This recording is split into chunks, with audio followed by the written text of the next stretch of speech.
necesito el corticoide inhalado, el paciente no está exacerbando, el número de reagudizaciones a posteriori aumentaba. Es decir, la suspensión de los corticoides inhalados puede desencadenar la reaparición cuando hablamos de exacerbaciones. Y ese es el objetivo de este estudio, objetivo que pudimos ver en este caso, como os digo, con exacerbaciones leves. Pero, además, la suspensión del efecto de los corticoides también la pudimos ver en la calidad de vida. Hay un estudio de Van der Valk en el año 2003, el estudio COPE, donde se vio que la calidad de vida en aquellos pacientes en los que se suspendían los corticoides inhalados porque se consideraba que no se precisaban porque no era un exacerbador frecuente, en esos pacientes que en ese momento los teníamos controlados y por eso probablemente no tenían exacerbaciones frecuentes, al quitar los corticoides inhalados, el paciente deterioraba su calidad de vida. Que mejora la calidad de vida con los corticoides se han visto en múltiples estudios. Yo os pongo el primero, de los primeros donde se midió el score ajustado de calidad de vida con el cuestionario SGRQ, y ahí lo que veíamos es que es claramente significativo, no en puntuación, sino en puntuación clínicamente significativa, porque esto es algo que hay que mirar cuando hablamos de calidad de vida. Los estudios pueden mirar que mejora la puntuación y puede mejorar 2 puntos, 3 puntos, 4 puntos, ser estadísticamente significativo, pero no clínicamente relevante. Y con los corticoides inhalados sí que hemos visto que frente a la broncodilatación aislada mejora la calidad de vida en puntuación, que es estadísticamente significativo, y además clínicamente relevante. En el caso de la mortalidad, por muy poquito no se demostró una disminución en la mortalidad, de manera que era clínicamente significativa, pero se aproxima mucho. Se quedó en el 0,052, casi estábamos en el límite establecido por la estadística. Algunos dicen que el límite estadístico es el que es, eso es una realidad, todos lo hemos aceptado y nos ajustamos, pero tampoco podemos olvidar que los límites estadísticos son parámetros establecidos por nosotros mismos. Hemos decidido que ese es el parámetro. Como son las reglas del juego y las aceptamos, no podemos decir que ha tenido otros resultados. Pero sí vemos que cuando nosotros tratamos a los pacientes con corticoide inhalado, hay una caída de la mortalidad de un 17%. Que, como os digo, la significación clínica para la P no fue clínicamente significativa, pero esa caída existe y ese porcentaje lo podemos ver. ¿Cuál es el problema de los corticoides inhalados? La carga que llevan a cuesta y que siempre tienen que andar disculpando, pues los efectos secundarios. Y en el caso de la enfermedad pulmonar obstructiva crónica, la aparición, el mayor riesgo de neumonías.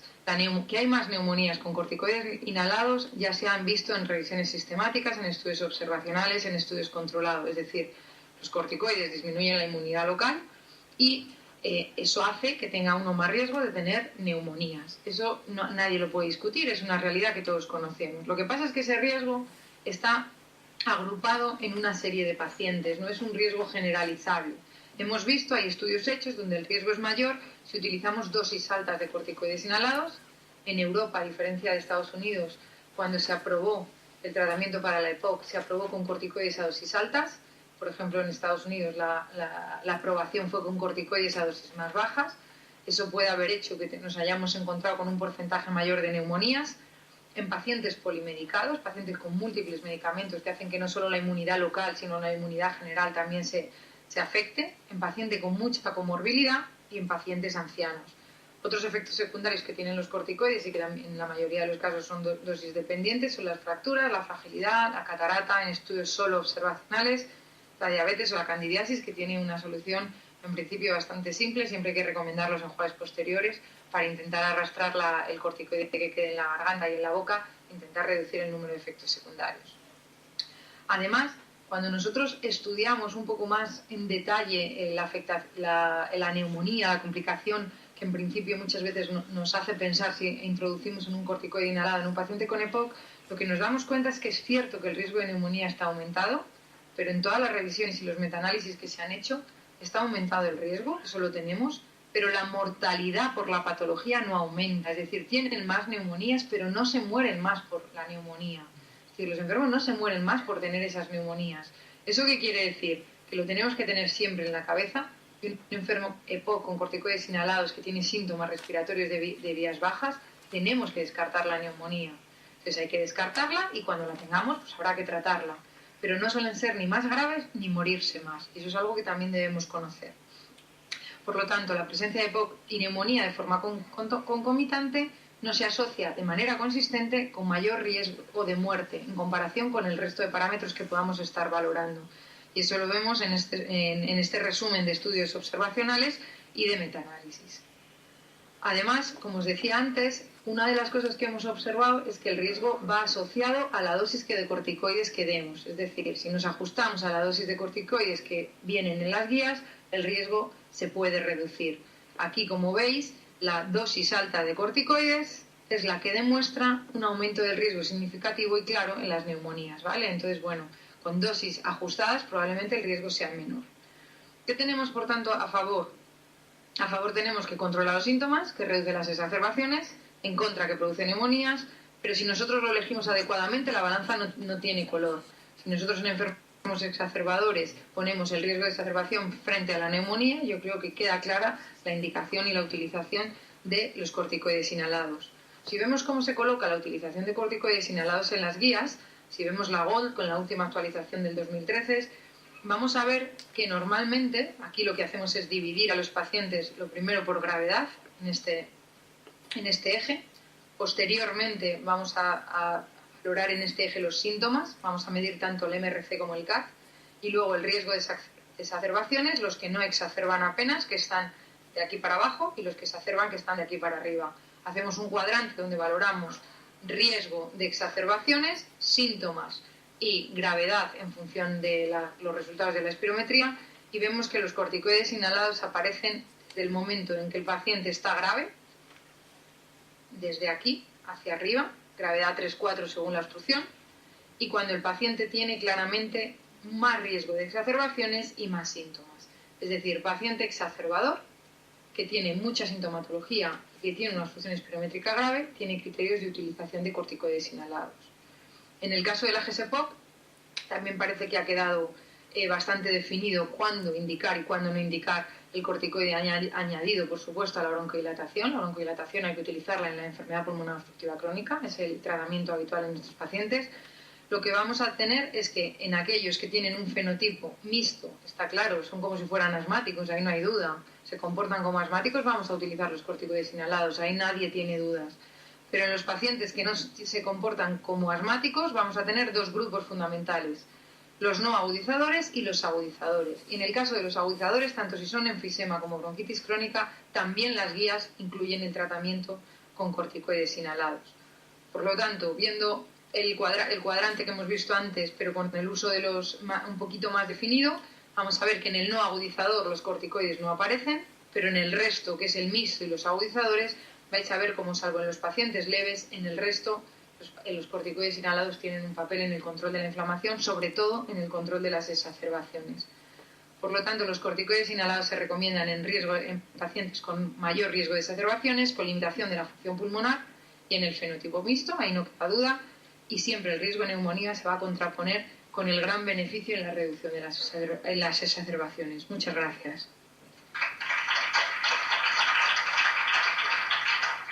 Muchas gracias, doctora Mayoralas. Continuamos con el cuarto ponente de este podcast de ASES, el doctor Jesús Molina, que nos va a contar qué novedades disponemos ahora para el tratamiento de la POC. Bueno, me lo pones difícil. Bien, me uno a los agradecimientos. Muchas gracias, por supuesto, a la Organización Médico Colegial por invitarnos a su sede y a todos vosotros los que estáis aquí, los que estáis al otro lado de esas cámaras que vemos por ahí, no muy bien identificadas porque son una especie de redondeles, no estoy yo muy acostumbrado a esto, ¿no? Y por supuesto, gracias a la Solid Klein, pues por precisamente reunirnos, ¿no?, para hablar de novedades en el tratamiento, en concreto, en mi caso, en el tratamiento del paciente con una enfermedad pulmonar obstructiva crónica. Y bueno, yo creo que ha quedado claro, Sari lo ha dicho muy bien, ¿no?, que estamos ante una enfermedad que presenta un problema de salud muy importante, pero en el que, bueno, estamos encontrando desde hace no mucho tiempo que, bueno, un nuevo amanecer, porque realmente están apareciendo muchas moléculas y que, bueno, yo creo que esto va a beneficiar clarísimamente a nuestros pacientes, y esto abre, por supuesto, una puerta a la esperanza en aras a mejorar la calidad de vida de los mismos. Hay muchas novedades terapéuticas, estas son quizá las últimas, ¿no? Y bueno, yo me voy a centrar en fluato de fluticasona más bilanterol, pero teniendo en cuenta también que, bueno, pues están por venir y ya en un desarrollo muy avanzado, algunas de aparición inminente, otros broncodilatadores de acción prolongada, otros anticolinérgicos también de acción prolongada. Bueno, y voy a centrar mi presentación en concreto en Relvar, en furato de fluticasona más bilanterol. Hay cosas en las que, bueno, todavía no estamos de acuerdo de cómo tratar a los pacientes con EPOC, pero en otras muchas sí, ¿no? Y una de ellas pues es precisamente en esta cuestión, el tratamiento farmacológico de la EPOC estable, que es uno de los aspectos, desde luego, más importantes en el tratamiento de estos pacientes, además de otras, como veis en las diapositivas, que todos conocéis, es una diapositiva de Gol, pero desde luego no debemos olvidar, y más hablando de una enfermedad como esta, como el EPOC, que hay algo que es fundamental, además del tratamiento farmacológico, y no podía dejar de hablar de tabaco, ¿no? Y bien, como nosotros somos unos magníficos profesionales, que sí, pues bueno, siempre tenemos que recordar que efectivamente el tratamiento del tabaquismo es la medida más eficaz y con la mejor relación coste-beneficio para prevenir esta enfermedad, y además su evolución con un alto nivel de evidencia, ¿no?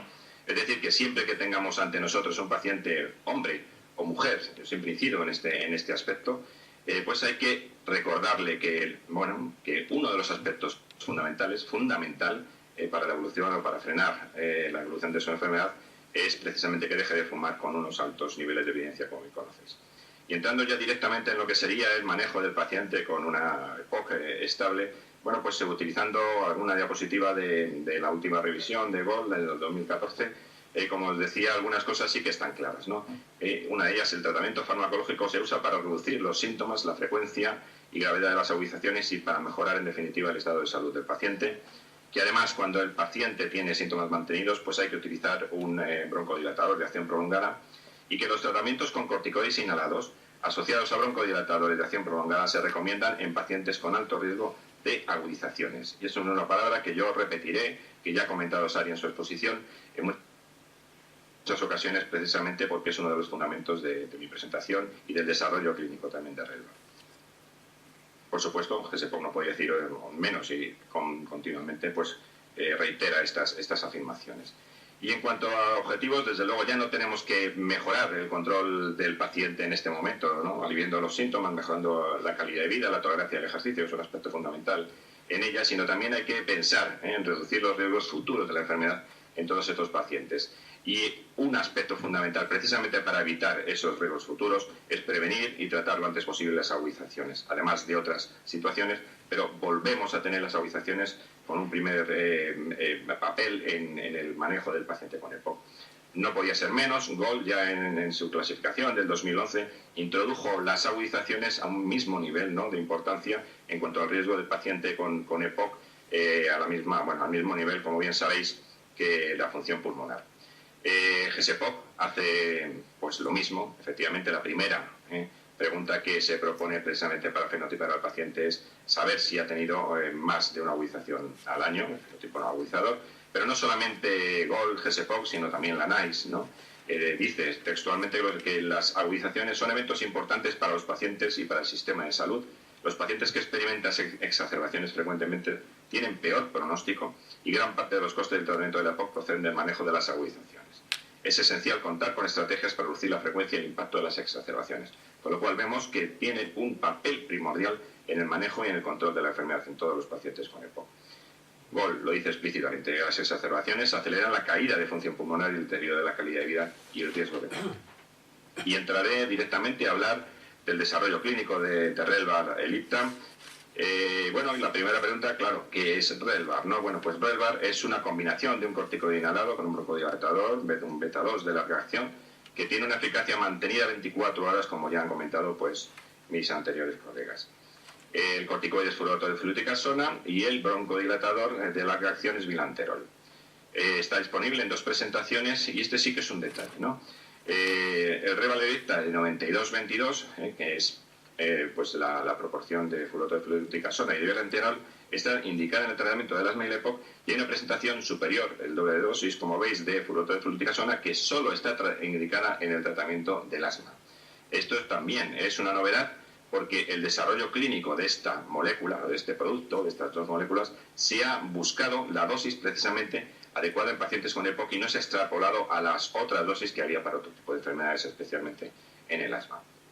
El nuevo dispositivo, el Ellipta, que ya habéis comentado vosotros, y saber por qué, ¿no? La diferencia entre dosis nominal que sería la de 125 o la de 225, ¿no?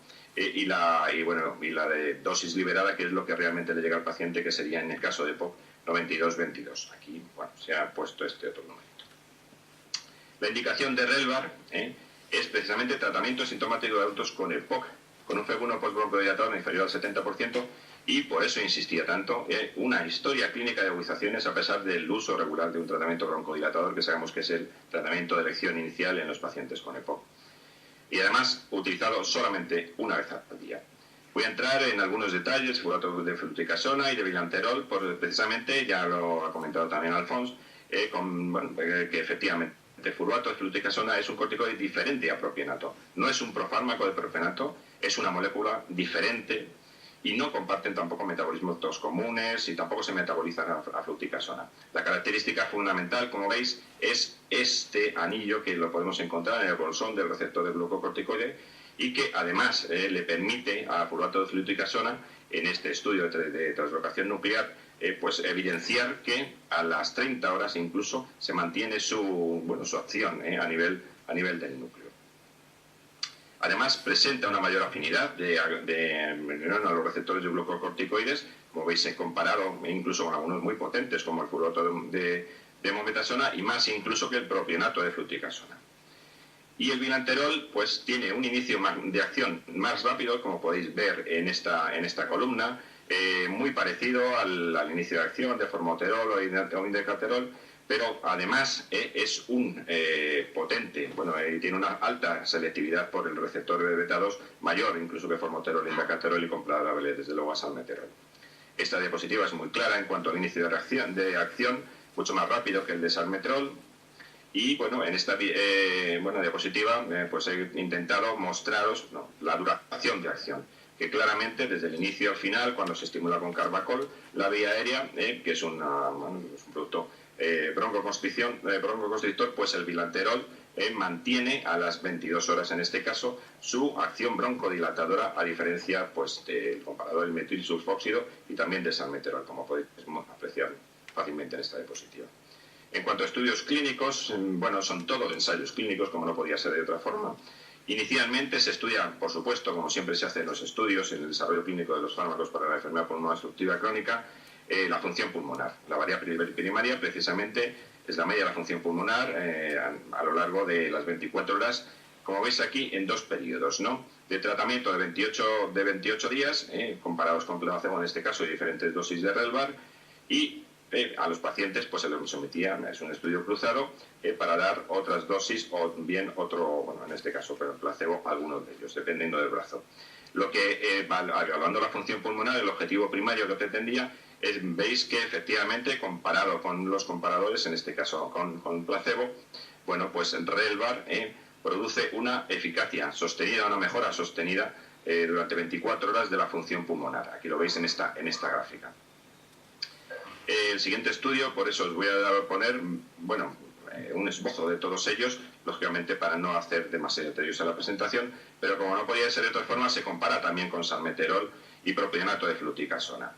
Este es un estudio, por supuesto, aleatorizado, donde, más de 200 pacientes se seleccionan al brazo de furbato de fluticasona bilanterol frente a los 262 pacientes, utilizando 2 veces al día dosis altas, además, salmeterol con propionato de fluticasona, y la variable principal que se evalúa es precisamente también función pulmonar.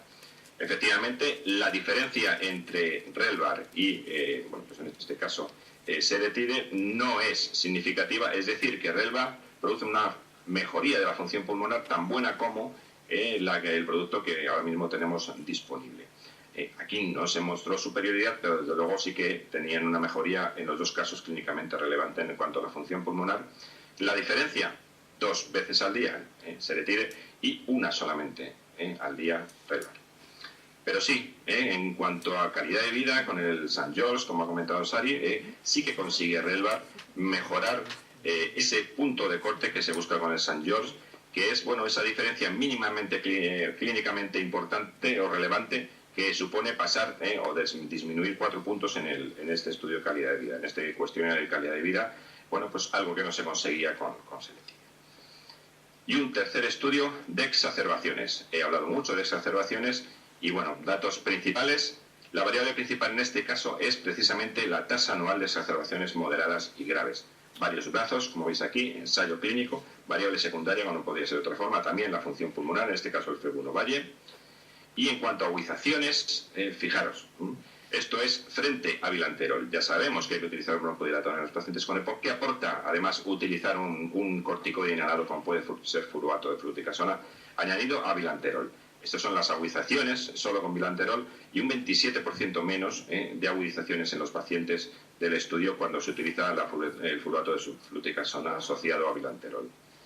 En cuanto a exacerbaciones y buscando también la dosis, como veis aquí, 50 microgramos de furuato, 100 microgramos de furuato, siempre en la misma dosis de bilanterol, y 200 microgramos de furuato, bueno, pues se vio que con las dosis de 100 y con la dosis de 200, la mejoría en cuanto al número o al descenso de agudizaciones moderadas graves, pues era superior a la que se obtenía utilizando la dosis de 50 microgramos.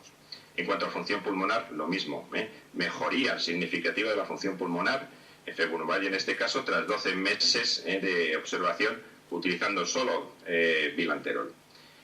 En cuanto a dosis autorizada en EPOC, bueno, pues sobre todo por las agudizaciones, porque claro, tenemos 3 dosis que se han estudiado y especialmente en este estudio de Dransfield, pues se ve que efectivamente se obtiene una mejoría bastante significativa, claramente significativa, frente a utilizar la dosis de 50, pero muy parecida a la utilización de 200 microgramos de furuato de fluticasona, con lo cual, pues bueno, pues parece que la más coste eficiente, en este caso, pues sería la dosis de 100 microgramos de furuato de fluticasona.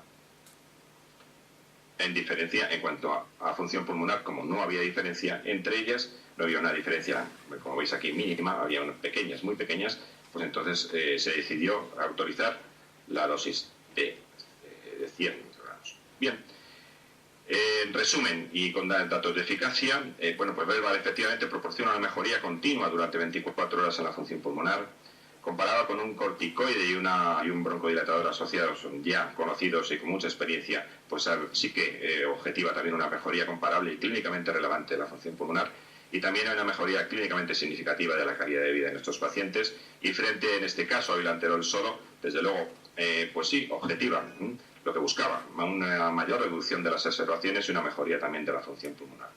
Seguridad, no podía ser de otra forma, con corticoides inhalados, desde hace ya unos años, y es cierto, hay que buscarlo, ¿no? Hay que saber que lo que estamos utilizando es efectivamente seguro y bien tolerado, ¿no? Bueno, de todos los pacientes evaluados, los acontecimientos adversos, como podéis ver aquí, bueno, pues más frecuentes eran el dolor de cabeza y la nasofaringitis, pero claro, hay que buscar qué pasa con las neumonías. Efectivamente, las neumonías, ya lo sabíamos, son más frecuentes cuando se utiliza el corticoide inhalado asociado al broncodilatador, pero también se encuentra, bueno, pues que había fracturas, había más fracturas en los pacientes que utilizaban también corticoides inhalados.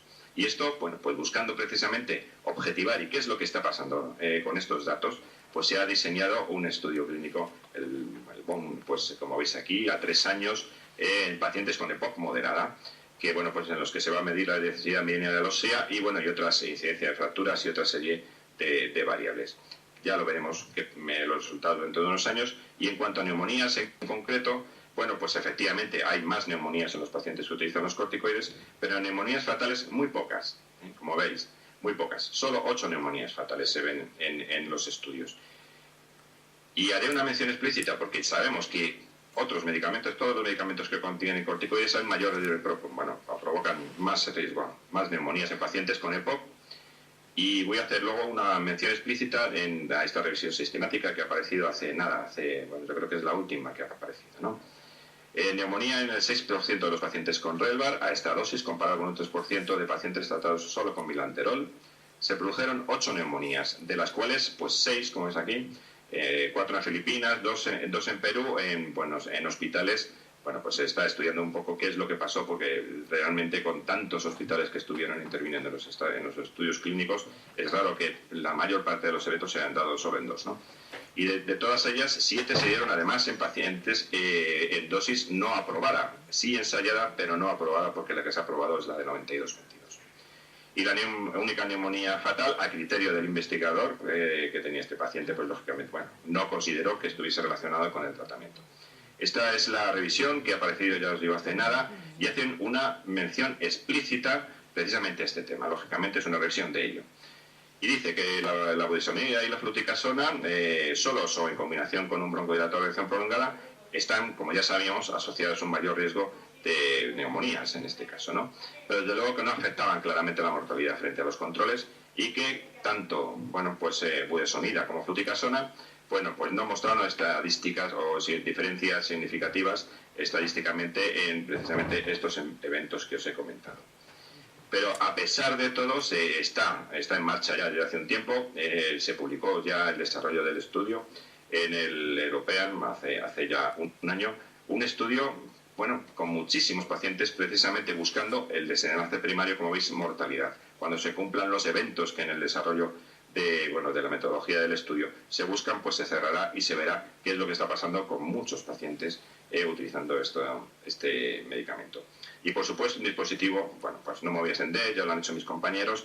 El IPTA es un buen dispositivo, un inhalador de polvo seco, que muchos pacientes lo prefieren frente a los que comparan y que es valorado pues como sencillo, muy sencillo de utilizar también. Bueno, en conclusión, pues recordar que Relva proporciona una mejora continua durante 24 horas de la función pulmonar, que comparado con corticoides y broncodilatadores que ya estamos utilizando desde hace tiempo, pues mejora la función pulmonar comparable también, además, y clínicamente relevante, mejora también la calidad de vida.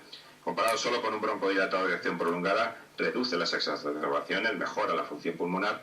Es seguro, hay más neumonías, pero no se afecta a la mortalidad y sobre todo pues cefalías y rinofaringitis, y que desde luego está administrado en un buen dispositivo. Y además recordaros, como bueno, ha comentado Sari hace un momentito, la posición dentro de GSPOC, a partir de la cual se puede utilizar pues esta asociación, que bueno, pues desde luego son muchos los pacientes que seguramente se podrían beneficiar de su uso. En definitiva, yo creo que efectivamente estamos ante un gran problema de salud, pero que el horizonte es cada vez pues más benévolo en el sentido del paciente, que desde luego yo creo que bueno, pues todas estas cosas aportan una herramienta magnífica a los profesionales de salud, que en definitiva pues lo que buscamos es mejorar la calidad de vida de los pacientes con EPOC. Nada más, muchas gracias. Muchas gracias, doctor Molina. Vamos a dar paso a turno de preguntas y como manda la desconexión que será dentro de unos 15 minutos, vamos a empezar con preguntas que se nos han enviado desde las diferentes sedes colegiales. Insisto, 53 sedes colegiales conectadas ahora mismo, 106 moderadores locales. A partir de aproximadamente de -5 o en punto, se hará ya la desconexión del streaming y se pasará ya a un debate local dirigido por cada moderador local en las propias sedes colegiales que están repartidas en toda España. Han llegado aproximadamente más de 20 preguntas desde las diferentes sedes, además hay para todos. Además, las voy a leer literalmente para evitar diferentes interpretaciones que pueda haber. ¿Y tiene el nombre del que la hace? ¿Dónde está? Diremos la sede. Entonces, la primera pregunta, además, va para usted, doctor Torrego. No viene identificada la sede, en principio. Empezamos mal. Doctor Torrego, además, la pregunta es literal. ¿Considera que la paciente anterior con historia alérgica podría mejorar o evitar esas observaciones con una inmunoterapia específica? Depende. La respuesta es un poco, ¿no? Probablemente en esta paciente que está controlada con unas dosis medias bajas de su tratamiento combinado, la indicación de inmunoterapia no es pertinente, en este caso concreto. Si en un momento determinado la paciente necesita mayor cantidad de tratamiento y se demuestra que hay un alergeno clínicamente relevante en el descontrol de sus síntomas, es una opción que se puede contemplar. Pero en el momento en el que nosotros la hemos visitado, cuando yo he hecho la exposición, no parece pertinente plantearlo. Gracias. Segunda pregunta, procedente de Jaén. Y esta ya va dirigida específicamente al doctor Barras. Pregunta: ¿A partir de qué flujo expiratorio mínimo debemos prescribir REIBA? Entiendo que se refiere qué flujo expiratorio requerido para el IPTA.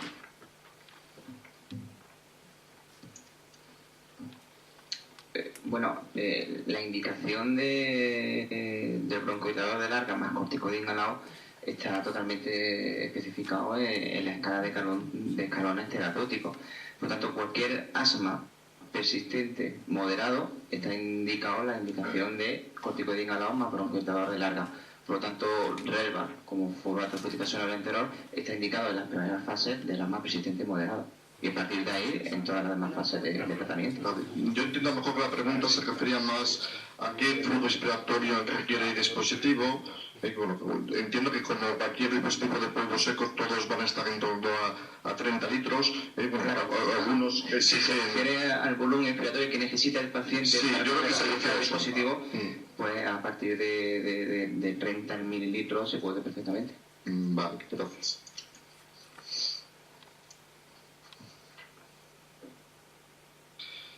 Pregunta que viene desde Castellón. Esta vez cambiamos de bloque POC, doctora Mayoralas. Preguntan, ¿cómo se conoce la tasa de infradiagnósticos si no están diagnosticados? Entiendo que se refiere al 73% de infradiagnóstico que habla Episcan. Pues la tasa de infradiagnóstico se obtiene a través de un análisis estadístico que no sé explicar. Es decir, se hacen tasas de prevalencia en la cual sí que se hacen controles a todos los pacientes de riesgo y se ve cuál es la incidencia real de la enfermedad y luego la incidencia real. Y en función de eso se hacen comparativas y se ven los que nos estamos por extrapolación al resto de la población, los que nos dejamos sin diagnosticar. Pero yo el método estadístico lo desconozco absolutamente. Eso es lo que yo interpreto cuando a mí me lo han explicado. Es decir, tenemos una población controlada donde sí podemos hacer el diagnóstico y luego extrapolamos, como se hace en todo, de una población controlada y se extrapola a la población general.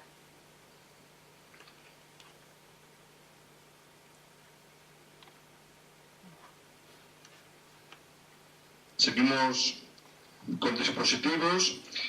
Pregunta para el doctor Molina. ¿Qué actor del sistema sanitario, es pregunta literal, debe instruir y evaluar el uso de los inhaladores? Entiendo que se refiere si